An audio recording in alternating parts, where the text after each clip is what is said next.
Question number है 26। 5000 का 1/2 बार वर्ष में 4% वार्षिक दर से चक्रवृद्धि ब्याज का अंतर कितना होगा, जबकि ब्याज क्रम से वार्षिक तथा छमाही दे होगा। देखिए, दो का अंतर पूछा है। 5 वर्ष का जो धन है वो धन है हमारे पास 5000 रुपये। समय है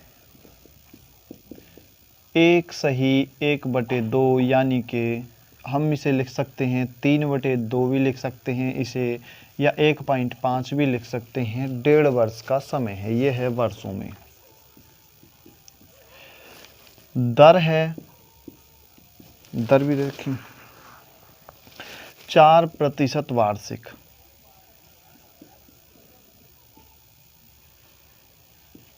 चार प्रतिशत वार्षिक है और अंतर कितना होगा, पहले वार्षिक है बाद में छमाही है। दोनों का अंतर क्या होगा। नीचे दिख रहा होगा, सवाल तो नीचे लिख रहा है, ठीक है। पहले छमाही है, पहले है वार्षिक और दूसरा है छमाही। दोनों में अंतर बताना है, छमाही में और, ठीक है, छमाही मैंने गलत, ठीक है। दोनों में अंतर बताना है। वार्षिक अगर ब्याज चलेगा तब क्या होगा और छमाही में चलेगा तब क्या होगा।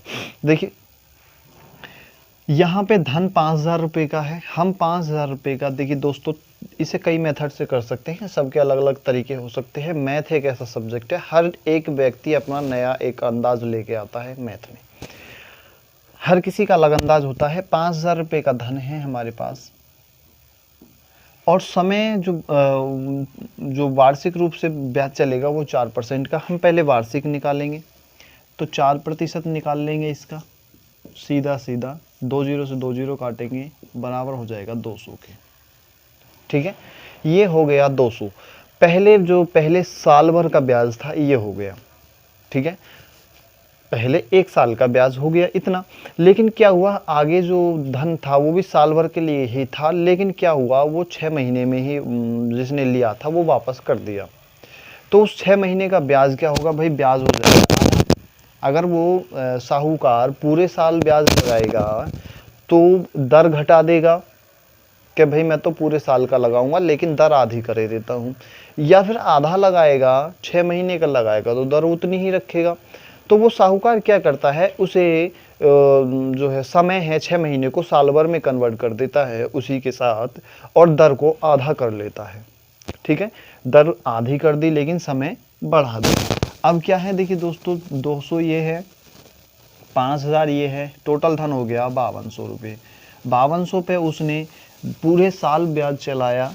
ब्याज चलाने के बाद क्या किया, उसमें से दर को घटा दिया। चाहें तो आप 4% भी लगा सकते हैं, 4% निकालेंगे, लेकिन क्या करेंगे उसमें से वो जो दर था, समय था, वो 1 वर्ष के लिए था, लेकिन अब समय जो है वो 1/2 वर्ष के लिए है, क्योंकि आधे समय के लिए है तो 1/2 हो जाएगा, गुणा हो जाएगी हमारे 100% से, क्योंकि प्रतिशत निकालना है। ये तो हो गया देखिए पूरे साल का, यहाँ तक समझेंगे। ये फिर 4 साल पूरे साल का हो गया, लेकिन क्या है, उसने आधे वर्ष के लिए तो लगाया, फिर अब आधे वर्ष में पैसा दे दिया 1/2, ठीक है। अब 2 से तो इसे 2 काट देंगे और 2 जीरो से ये 2 जीरो कट जाएंगे, तो ये कितना हो जाएगा, 2 दूनी 4 और बराबर हो जाएगा 104 के बराबर। वार्षिक जो धन होगा वार्षिक ब्याज से, ठीक है, वार्षिक ब्याज से जो धन हो जाएगा वो हो जाएगा 200 ये और 100 ये, हो गया टोटल 304 रुपये, ठीक है, 304 रुपये। लेकिन वही कंडीशन एक बदल जाती है कि वो छमाही के रूप में ब्याज ले, तो कि भाई पैसा तो तुम ले रहे हो लेकिन हर 6 महीने में आपको ब्याज 4% चलेगा, लेकिन पूरे साल का, लेकिन क्या है, हर 6 महीने बाद आपको ब्याज देना पड़ेगा। नहीं दोगे तो आपका जो ब्याज बनता है 6 महीने का वो आपकी मुद्दे में जोड़ दिया जाएगा, फिर आपको जो है फिर आपको आगे भी 2% जैसे भी आपका नियम बनता हो 4% आपको फिर देना पड़ेगा। ऐसे मान लीजिए अगर आप 6 महीने में पटा देते हो तो आपको ब्याज ज़्यादा दिया जाएगा, दर आधी हो जाएगी, ठीक है। उसी प्रकार अब क्या है, ये तो हो गया। अब फिर 5,000 रुपये का क्या किया उसने, छमाही में कन्वर्ट कर दिया। तो छमाही में कन्वर्ट करने के लिए वही दर को आधा कर देंगे, ठीक है। तो छमाही के वो तीन कितनी छमाही हो जाएंगी, क्योंकि 1.5 साल के लिए हुए तो छमाही कितनी होगी, 3 छमाही। तो हम क्या करते हैं, 3 छमाही का ही डायरेक्ट निकाल लेते हैं, या फिर अंतर भी निकाल सकते हैं। तो हम इसका 2% निकाल लेंगे पहले, क्योंकि छमाही में दर आधी हो जाएगी। टोटल वार्षिक तो 4% है, लेकिन हमने छमाही में निकाल लिया तो 2% रह जाएगी। 2 जीरो से 2 जीरो काटेंगे, बराबर हो गया 100 के, ठीक है। पहले वर्ष उसने पहली छमाही में उसने 100 रुपये का ब्याज कमाया। फिर क्या हुआ, अगले महीने फिर 100 का 2% निकालेंगे, ये हो गया हमारा 2 के बराबर, ठीक है। फिर अगले छमाही में क्या हुआ, फिर 2 का भी 2% निकालेंगे, ये हो गया हमारा 0.04 के, ठीक है। हमारे पास तीनों छमाहियों का जो धन है वो आ चुका है, तीनों छमाहियों का धन आ गया है।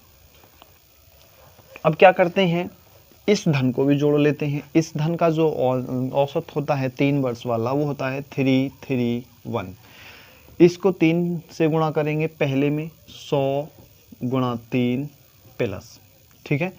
फिर दूसरी कंडीशन में भी 3 है तो इसकी भी 3 से गुणा करेंगे, तो 3 गुणा ये आ गया, और बाद में कितना है 2 प्लस, फिर 1 है तो इसे मैं यहाँ पे नीचे लिखे देता हूँ, प्लस 1 है तो 1 गुणा 0.04, इन्हें सबको, तो पहला कितना हो गया 300, दूसरा कितना हो गया 3 दूनी 6, तीसरा कितना हो गया, तो यहाँ पे 0.04, सबको जोड़ लेंगे भाई, 0 ये तो 4 हो गया, 0 हो गया, पॉइंट लगा लिया, 6 हो गया, 0 हो गया, 3। अब जो हमारे पास जो वो छमाही के रूप में जो धन इकट्ठा हुआ था वो हुआ था हमारा 306 रुपये 4 पैसे, ऐसे मान लेते हैं, ठीक है।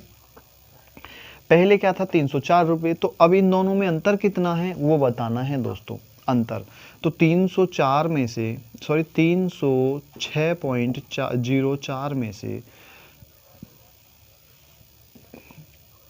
304 रुपये घटाना है, अंतर आ जाएगा। तो 0.4 तो यही हो गया, और यहाँ पे हो गया 2, तो अंतर कितना हो गया 2.04, ये आंसर हो जाएगा। बहुत आसान, बहुत बेसिक तरीके से समझाया है, शायद आपको समझ में आ गया होगा।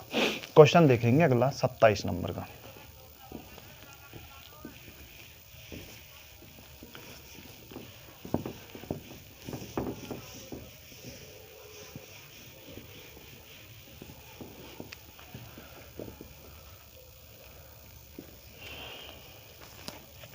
सत्ताईस नंबर का क्वेश्चन है, वह धन कितना है जिसका दूसरे वर्ष का चक्कर वृद्धि ब्याज 10% वार्षिक दर से 132 है। वह धन कितना है, माना वो धन x भी मान सकते हैं, माना वह धन x मान लो, कुछ भी मान लो, x y z a b p कुछ भी मान सकते हैं। दूसरे वर्ष का चक्रवृद्धि ब्याज 10%, दर दे रखी है 10%, दर बराबर 10%। दूसरे वर्ष का चक्रवृद्धि ब्याज है, दूसरे वर्ष का CI बराबर 132 है, 132 रुपये है, ठीक है। हमसे पूछा है वह धन कितना है, धन पूछा है वार्षिक दर से, वह धन कितना है, x की वैल्यू फाइंड करनी है। यहाँ पे x की वैल्यू निकालनी है, ये वाली वैल्यू कितनी है ये निकालनी है। मान लेते हैं भाई, इसका हर किसी का अलग अलग तरीके होते हैं, हर किसी का अलग फंडा होता है। हम मान लेते हैं, हम अपने तरीके से बता रहे हैं, माना वो धन मान के चलते हैं, वो धन कोई है, वो धन मान लेते हैं 100 रुपये है, कोई प्रॉब्लम थोड़ी है। 100 मान लो, 1000 मान लो, 2000 मान लो, जो ऐसी आपकी इच्छा हो वैसे मान लो। एक 100 रुपये का धन है, पहले साल ब्याज चलता है 100 का 10% वार्षिक दर से, तो पहले साल का 10 हो गया। अगले साल फिर ब्याज चलता है उस पर, तो 10 का 1 आ जाएगा, तो फिर अगले साल को क्या हो जाएगा, वो धन अब वो वैल्यू कितनी हो गई, अब ये टोटल जो धन हो गया वो 110 रुपये हो गई, क्योंकि 10 साल तो 10 रुपये इसका हो गया प्लस पहले साल का ब्याज हो गया। ठीक है, अब 110 का फिर 10% निकाला जाएगा तो 2 जीरो से ये 2 जीरो कट जाएंगे, बराबर क्या आ जाएगा 11 रुपये। 11 रुपये हो गया 100 रुपये में। ये हो गया दूसरे साल का ब्याज। पहले साल का तो 10 था, फिर 10 को 100 में ऐड कर दिया, 110 हो गया। 110 पे अगर हम 10% निकालेंगे तो 11 हो गया। अब 11 जो ये 11 रुपये हैं या 11 पॉइंट जो आए हैं ना, वो कितने पर आए हैं, कितने पे ये जो 11 रुपये ब्याज मिला है वो कितने पर मिला है, वो मिला है हमें 100 रुपये में। हम 1 रुपये पे एक पे निकाल सकते हैं, एक कितने पे मिलेगा, तो 100/11 पे मिलेगा ना एक। ठीक है, लेकिन वो कह रहा है जी हमें तो 132 रुपये मिले हैं दूसरे साल में। तो दूसरे साल में भाई 132 की तो इधर गुणा कर दो और 132 की ही इधर गुणा कर दो। 11 से काटेंगे, 11 कम 11 दूनी 22 और 12 की गुणा 100 से करेंगे तो ये हो जाएगा 1200। और यही होगा वो धन जिस पर दूसरे साल का चक्रवृद्धि ब्याज 10% वार्षिक दर से 132 होता है। चलो क्वेश्चन 28वां देखेंगे, आपने समझ में आ गया होगा।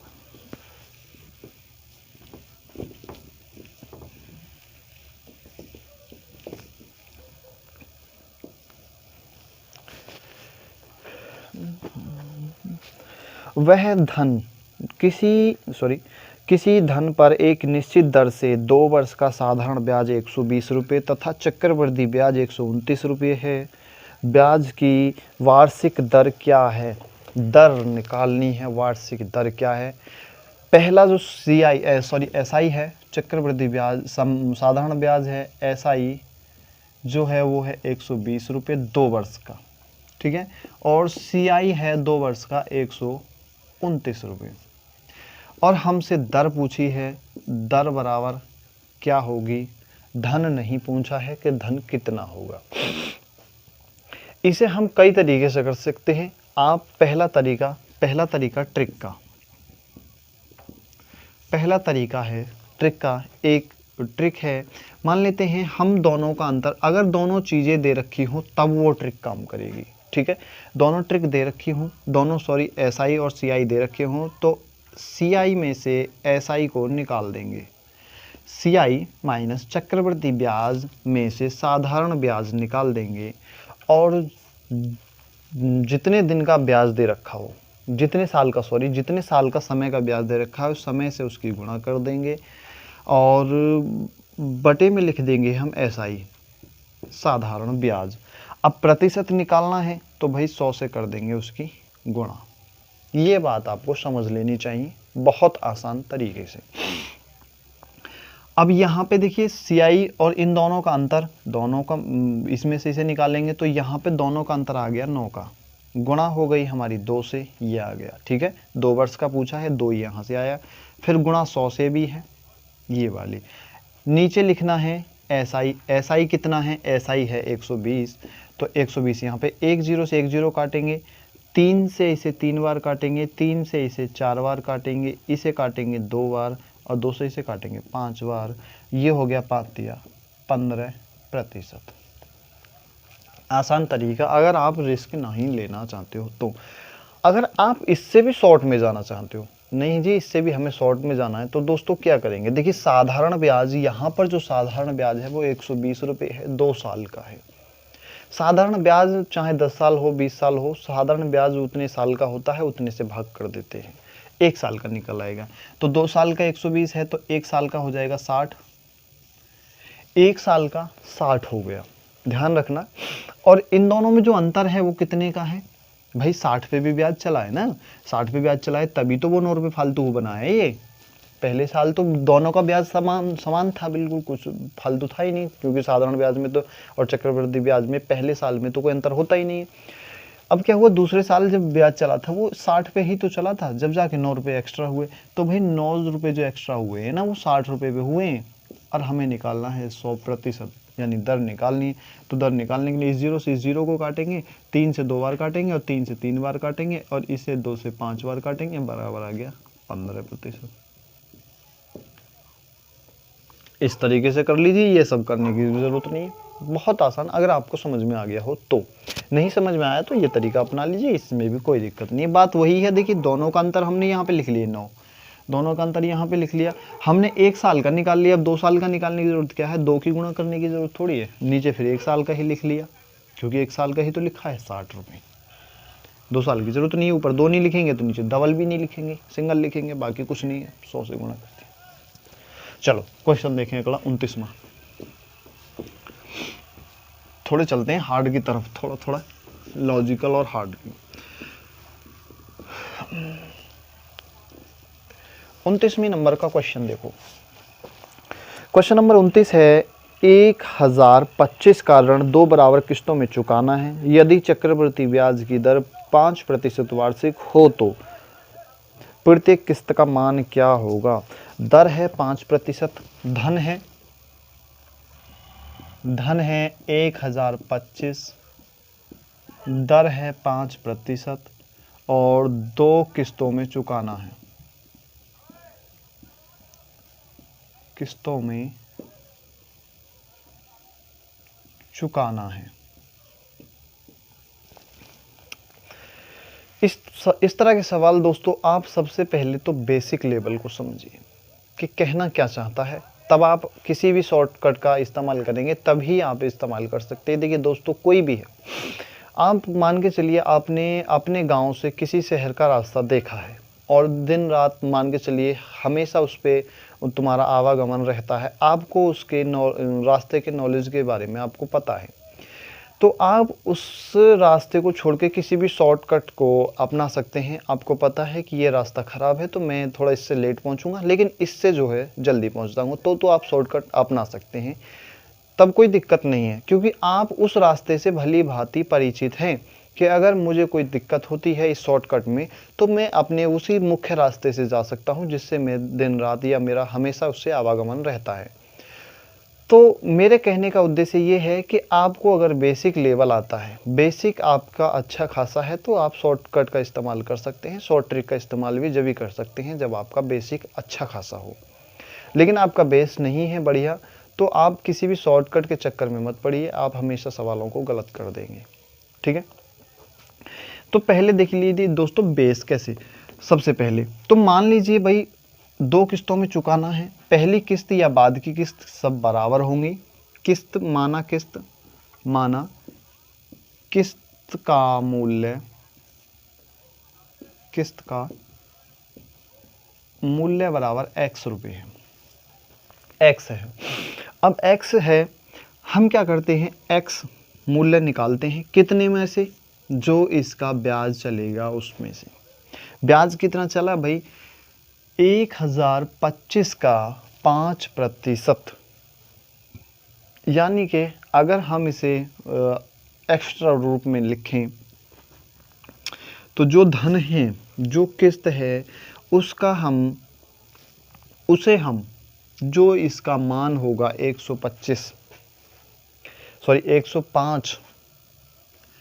5% का मतलब अगर हम इसे प्लस में करें तो ये 105/100 हो जाएगा। ठीक है, तो हम इसका जो तरीका है वो लिख लेंगे 105/100, क्योंकि हमने वो प्रतिशत को प्लस नीचे कर लिया है, कोई दिक्कत नहीं है। ये आपको बस याद रखना है कि क्यों किया है, क्या किया। प्लस पहली किस्त हो गई। दूसरी किस्त क्या है दोस्तों, पहले मान के चलिए आपके पास 30 रुपये थे और वो पैसे आपको 30 रुपये 3 साल में पटाने हैं या चुकाने हैं। ठीक है, 3 साल में वो चुकाने हैं, तो पहले साल 10 रुपये दिए, फिर अगले साल 10 रुपये दिए, फिर लास्ट ईयर में जाके तीसरे साल को 10 रुपये दे दिया, आपका केस फाइनल हो गया, कोई दिक्कत नहीं। लेकिन यहाँ पे थोड़ा सा समझिए दोस्तों कि ब्याज जो चल रहा है ना, वो लास्ट में जो तुमने 10 रुपये दिए हैं उस पर तो शुरू से ही आखिर तक चला ब्याज। कितने साल तक चला, 3 साल तक चला। जो बीच में पैसे दिए थे दूसरे साल में, उस पर 2 साल चला, पहले पे ब्याज नहीं चला, क्योंकि वो पहली किस्त चुका दी थी आपने शुरू में। उसी प्रकार पहली किस्त है, इस पे कोई ब्याज नहीं चलेगा, लेकिन दूसरी किस्त जो चुकानी पड़ेगी ना, उस पे तो भाई पहले साल का और दूसरे साल का ब्याज चलेगा। तो वो क्या हो जाएगी, 105/100 की घात 2। क्योंकि 2 चलेगी। और ये जो धन हो जाएगा ना, टोटल धन, वो हमारे हो जाएगा 1025 के बराबर। अब यहाँ तक मैं कहता हूँ उम्मीद होगी समझ में आ गया। इसे काट लेंगे भाई, 21 से ये कटेगा, 20 से ये कटेगा, 21 से ये कटेगा और 20 से ये कटेगा, कोई प्रॉब्लम नहीं होगी मुझे लगता है। तो ये हो जाएगा x बटे 21/20। देखिए 20 नीचे है, ऊपर चला जाएगा, तो हम इसे सीधा सीधा 20x/21 लिख सकते हैं ना, इस वाले को। प्लस नीचे भी 20 है लेकिन इसकी घात 2 है, तो 20 की गुणा 20 से करेंगे 400 हो जाएगा, तो ये हो जाएगा 400x/21 की गुणा 21 से करेंगे तो हो जाएगा 441। ठीक है, ऊपर x आ गया, बराबर ये हो जाएगा हमारा 1025 के। कुछ नहीं किया, बस इनको कैलकुलेट करके बाहर लिख दिया है। अब देखिए दोस्तों, ये दिख रहा है ना, कभी दिक्कत आए आपको? चलिए अब क्या करते हैं, दोनों का हर कर लेते हैं समान। हर समान करने के लिए क्या करेंगे भाई, ये 21 है, ये 400, इसमें अगर हम 21 की गुणा कर दें ना तो ये दोनों का हर समान बराबर हो जाएगा। लेकिन 21 की गुणा करेंगे तो यहाँ कितना हो जाएगा भाई, 21 गुणा 20 से करेंगे तो 420 हो जाएगा। तो ये हो जाएगा 420, पहला 420x प्लस 400x, और नीचे आ जाएगा 441 बराबर हो जाएगा 1025 के। ये इधर बटे में इधर गुणा में चला जाएगा, 400 400 820 हो जाएगा, 820x बराबर 1025 गुणा 441। कोई प्रॉब्लम नहीं होगी मुझे उम्मीद लगती है। और x की वैल्यू निकालनी है तो 1025 गुणा 441 बटे 820। अब इसे काट लीजिए, बहुत आसान हो जाएगा। चलो काट लो, 0 से तो कुछ कटेगा ही नहीं। चलो 10, इसे हम 10 अलग लिख लेते हैं। देखिए 820 है, हम इसे 82 गुणा 10 लिख लें, कोई प्रॉब्लम थोड़ी है, क्योंकि थोड़ा सा आसान हो जाएगा काटने फीटने में। अब देखिए इसे काटेंगे, कितने से कर सकता है ये,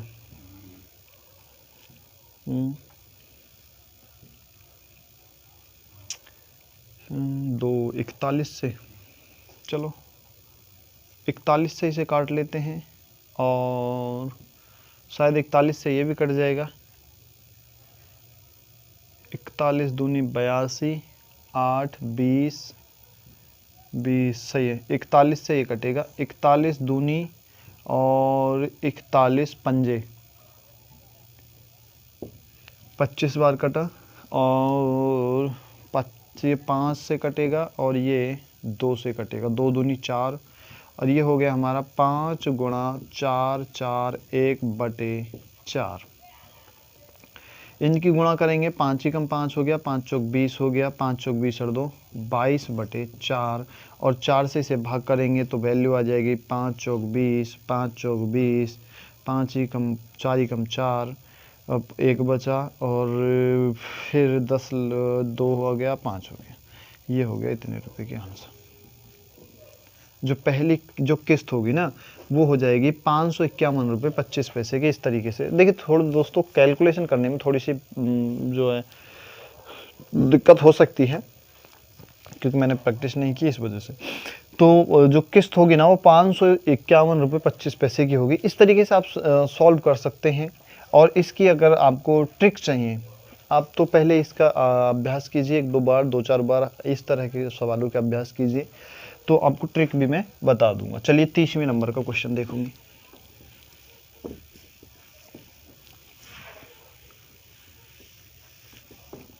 क्वेश्चन नंबर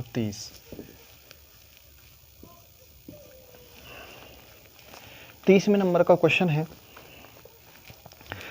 66,200 का ऋण है।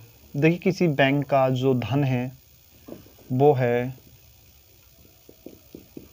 66,200 रुपये का, और ये धन ऋण 3 बराबर किस्तों में चुकाना है। यदि चक्रवृद्धि ब्याज की दर 10% हो तो प्रत्येक किस्त का मान क्या होगा? 3 किस्तों में चुकाना है, 3 किस्तों में चुकाना है।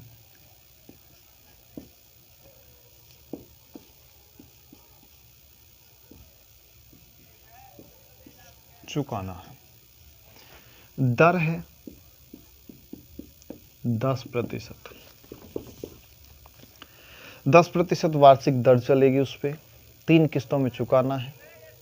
किस तरह चुकाया जाएगा ये हमसे पूछा है। देखो दोस्तों, हम सबसे पहले उसी मेथड से सॉल्व करते हैं जो हमने अभी भी कराया था, x मान करके। और भी मेथड है, उनसे भी कर सकते हैं, लेकिन सबसे पहले हम उसी मेथड को इस्तेमाल करेंगे।